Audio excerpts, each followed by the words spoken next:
আপনি কি জানেন, মাত্র 17 বছর বয়সেই এক তরুণ ইতিহাস বদলে দিয়েছিল? তিনি ছিলেন মুহাম্মদ বিন কাসেম। 712 খ্রিস্টাব্দে সিন্ধুতে এক বন্দী মুসলিম নারীর আহ্বানে সাড়া দিয়ে তিনি বিশাল হিন্দু রাজ্য দাহিরের বিরুদ্ধে যুদ্ধ ঘোষণা করেন।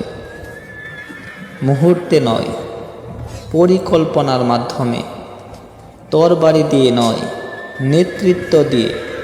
মাত্র 17 বছর বয়সেই তিনি পরাজিত করেন এক শক্তিশালী রাজ্যকে।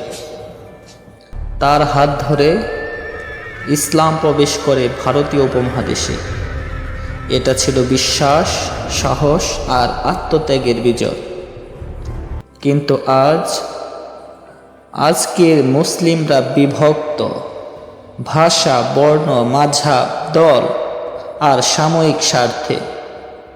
একটি মুসলিম দেশের সমস্যা দেখেও আরেকটি দেশ চুপ থাকে। অন্যায়ের প্রতিবাদে আমরা পিছিয়ে, গর্বের ইতিহাস ভুলে গেছি। আজ আমরা মুহাম্মদ বিন কাসেমের মতো নেতৃত্ব দিতে পারি না, বরং তার মতো নেতৃত্ব খুঁজি।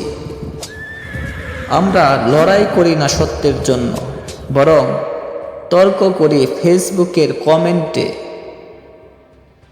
তাহলে প্রশ্ন ওঠে, পৃথিবীর ইতিহাসে কেবল কি একজনই মুহাম্মদ বিন কাসেম থাকবে, নাকি আবার জাগবে আমাদের ভিতরেও? এই প্রশ্নের উত্তর শুধু কথায় নয়, কাজের মাধ্যমে দিতে হবে। তুমি কি বলো? কমেন্টে জানাও তোমার মতামত।